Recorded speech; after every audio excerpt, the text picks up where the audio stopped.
புறப்பட்ட பிறகு விமானி அறையில் திடீரென தீ விபத்து ஏற்பட்டதால் பயணிகளிடையே பெரும் பதற்றம் ஏற்பட்டுள்ளது. விமானம் புறப்பட்ட உடனே தீ விபத்து ஏற்பட்டதை அறிந்து அவசரமாக தரையிறங்குவதற்காக விமானம் திருப்பிவிடப்பட்டது.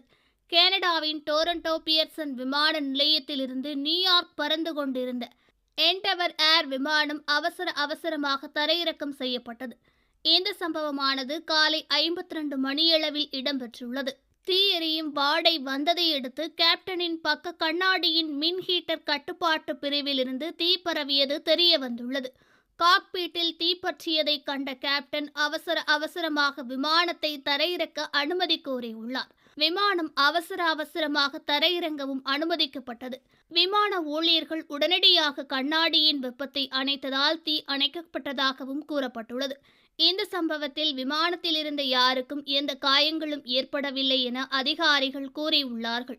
தொழில் வல்லுநர்கள் விமானத்தின் கண்ணாடி மற்றும் கண்ணாடி வெப்பமூட்டும் அலகுகளை மாற்றியுள்ளார்கள்.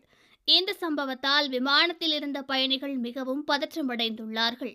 ஓகே ஃப்ரெண்ட்ஸ், இது போன்ற நியூஸ்களை உடனுக்குடன் தெரிந்து கொள்ள எங்கள் ரேஸ் தமிழ் சேனலை லைக் பண்ணுங்க, ஷேர் பண்ணுங்க, கமெண்ட் பண்ணுங்க, மறக்காம சப்ஸ்கிரைப் பண்ணுங்க.